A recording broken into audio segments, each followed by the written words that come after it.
नमस्कार, जय सीताराम जी।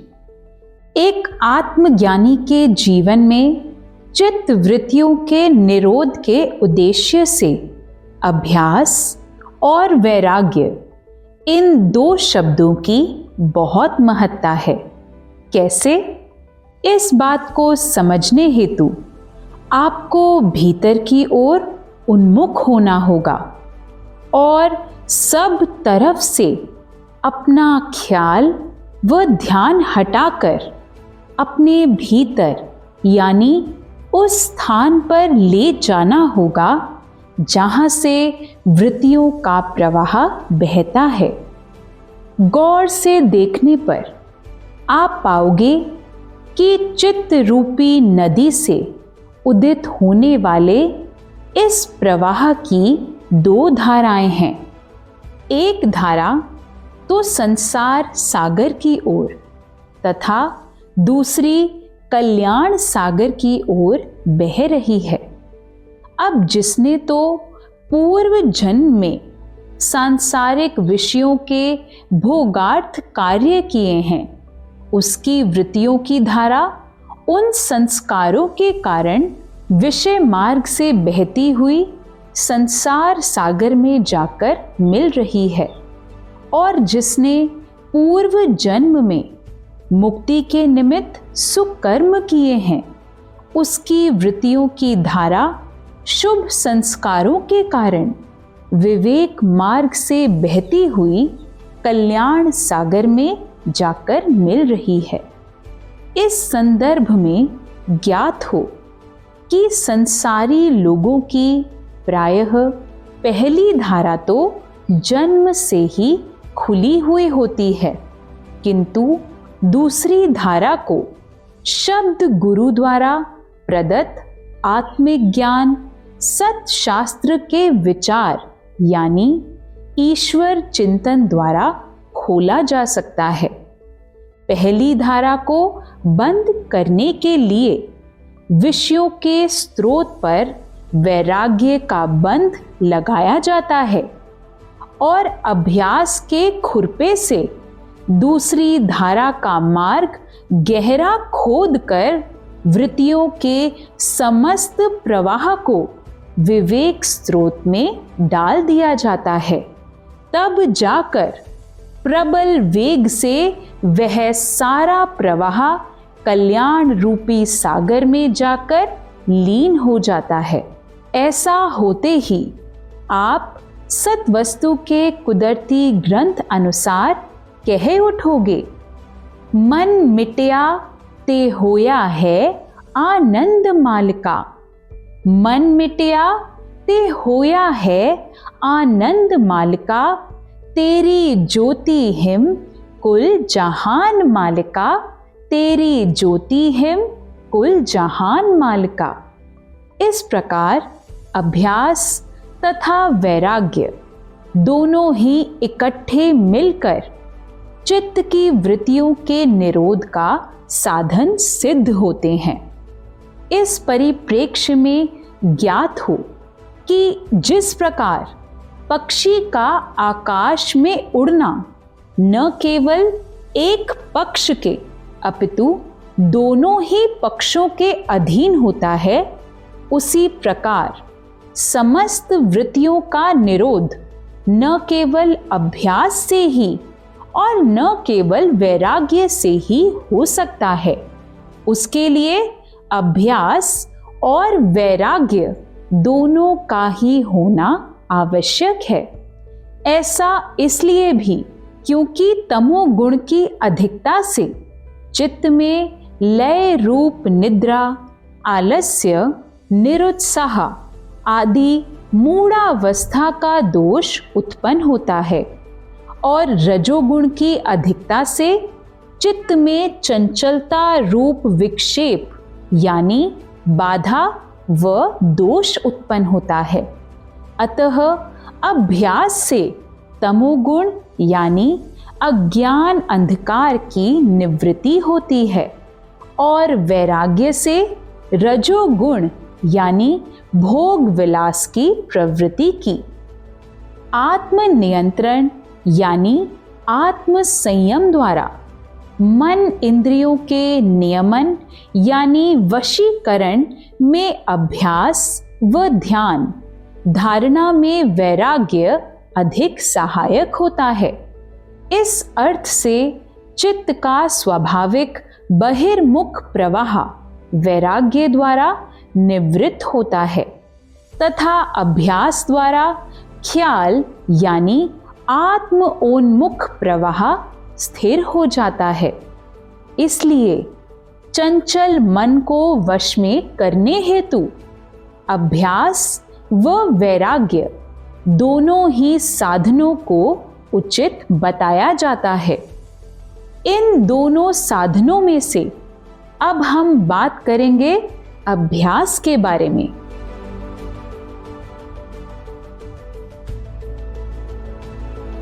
अभ्यास का शाब्दिक अर्थ है नियमित रूप से किसी कार्य को बार बार मन लगाकर करने की क्रिया, यानी अर्जित ज्ञान, कला या क्रिया की निरंतर आवृत्ति द्वारा उसके विभिन्न आयामों को व्यापकता व विस्तार के साथ आत्मसात करने का प्रयास अभ्यास कहलाता है। यहाँ ज्ञात हो कि सामान्य प्रयास को अभ्यास की संज्ञा नहीं दी जाती, अपितु प्रयास जब साधना यानी कार्य सिद्धि के निमित्त सतत पुरुषार्थ का विषय बन जाए तभी वह अभ्यास कहलाता है। इस अर्थ से अभ्यास साधना का विषय है जिसके अंतर्गत कठिन परिश्रम, निरंतर प्रयास, त्याग और धैर्य द्वारा मनोयोग पूर्वक अनुशासित ढंग से कार्य की पूर्ति अथवा सिद्धि का प्रयास होता है। दृढ़ता से संयम पूर्ण ऐसा सत्य पुरुषार्थ दिखाने पर व्यक्ति उस कार्य विशेष में पारंगत हो जाता है और वह कार्य उसकी प्रकृति का अभिन्न अंग बन जाता है और आदत व स्वभाव का रूप ले लेता है। जैसे सदा सत्य बोलने का अभ्यास करने से सत्य भाषण व्यक्ति का स्वभाव बन जाता है। हम सब भी ऐसे ही सत्य पुरुषार्थी बने, इस हेतु ही सत्वस्तु का कुदरती ग्रंथ कहता है, पुरुषार्थ सजनों यत्न करो, उन्हा एक सवाल समझाया है, अनेक सवाल छुड़ाए के ओ नगर निवासियों, महावीर जी पर उपकार दिखाया है, महावीर जी पर उपकार दिखाया है।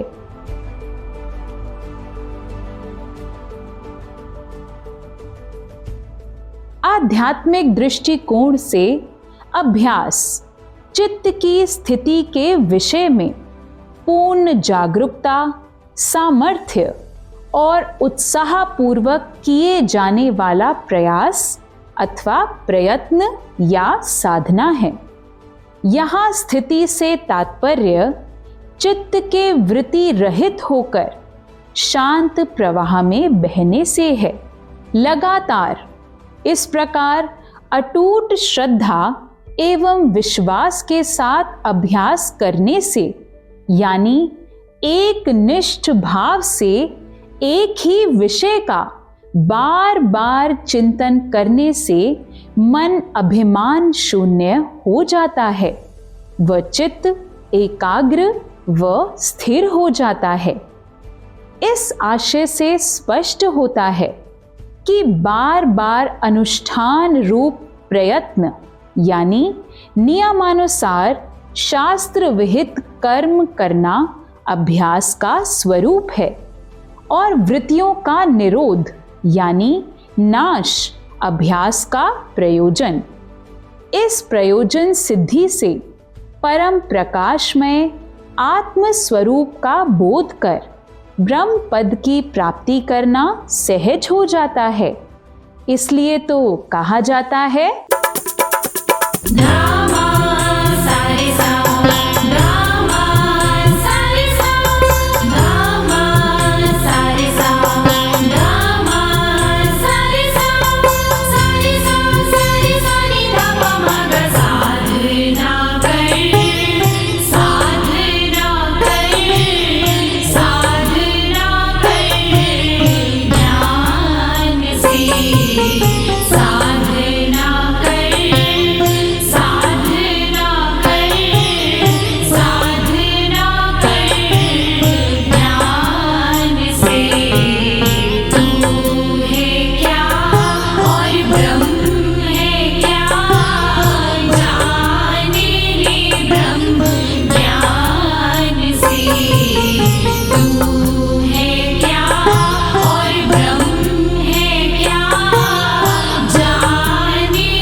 कार्य या क्रिया की प्रकृति के आधार पर अभ्यास को उत्तम एवं दोषपूर्ण अभ्यास की संज्ञा में विभाजित किया जाता है।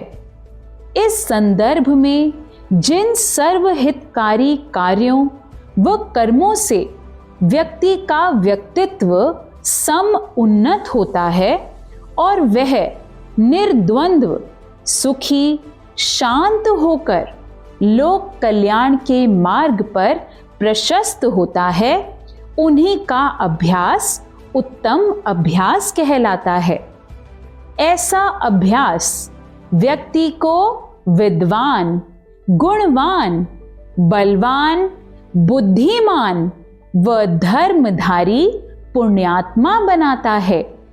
इसके विपरीत जो आदतें मनुष्य के व्यक्तित्व के लिए हानिकारक होती हैं और समाज पर भी दूषित प्रभाव छोड़ने वाली होती हैं, उन्हें दोषपूर्ण अभ्यास की संज्ञा दी जाती है।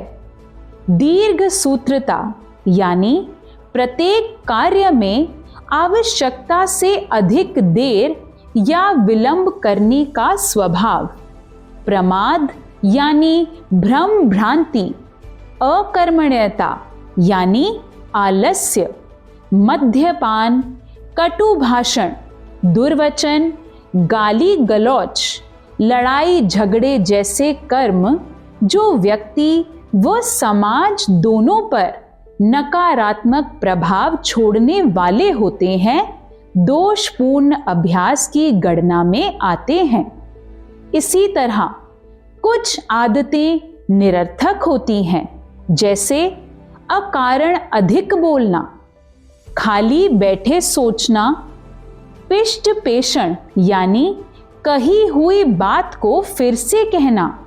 इन आदतों को अधिक न बढ़ने देना ही उचित होता है, अन्यथा इनका अभ्यास हानिकारक रूप ले लेता है। ऐसा न हो, इस हेतु सुकर्म यानी उत्तम कर्मों का, जो कि कठिन साधना का विषय है, उनका अभ्यास करो। इस विषय में याद रखो, दूषित आदतें अनायास जन्म ले लेती हैं, क्योंकि मन जल के समान अधोगामी होता है। इसे ऊर्ध्वमुखी बनाने का जब तक प्रयत्न चलता रहता है तभी तक यह ऊपर उठता है, अन्यथा क्षणिक असावधानी होते ही अपने आप अधोगामी हो जाता है। इस बात को समझते हुए साधना को ही जीवन मानते हुए उत्तम कार्यों का अभ्यास करो और अवरोध यानी विघ्न बाधाओं के आ जाने पर भी निर्भयता पूर्वक ध्यान से लक्ष्य पूर्ति पर डटे रहो। जैसा कि सत्वस्तु के कुदरती ग्रंथ में कहा भी गया है।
नियमित अभ्यास व्यक्ति को तन मन से सक्रिय रखते हुए उसके व्यक्तित्व को प्रमाद, आलस्य, अति निद्रा, दीर्घ सूत्रता, अकर्मण्यता, व्यर्थता, दिशाहीनता, निराशा, अवसाद, क्षोभ आदि दुर्बलताओं से बचाता है और उसकी दिनचर्या को अधिकाधिक नियमित व आत्मानुशासित बनाता है। इसलिए ऐसा उद्यमी शारीरिक मानसिक रूप से स्वस्थ, समस्त परिस्थितियों में सहज, प्रफुल्ल, उत्साही व स्फूर्तिवान बना रहता है और उसके जीवन में सोद्देश्यता रहती है। यही नहीं, जीवन के अंतिम क्षण तक एक एक पल का पूर्ण सार्थक उपयोग करने का चाव उसमें विद्यमान रहता है। इसलिए वृद्धावस्था भी उसे युवावस्था जैसी प्रिय लगती है और वह अपने को प्रत्येक क्षेत्र में संतुष्ट और सफल पाता है। साथ ही वह समाज के लिए अनुकरणीय उदाहरण बनकर उनका उन्नायक भी बन जाता है। आप भी ऐसे ही आत्मतुष्ट जगत हितकारी बन सको, इस हेतु अभ्यास के विषय में इससे आगे बातचीत अगली कक्षा में होगी।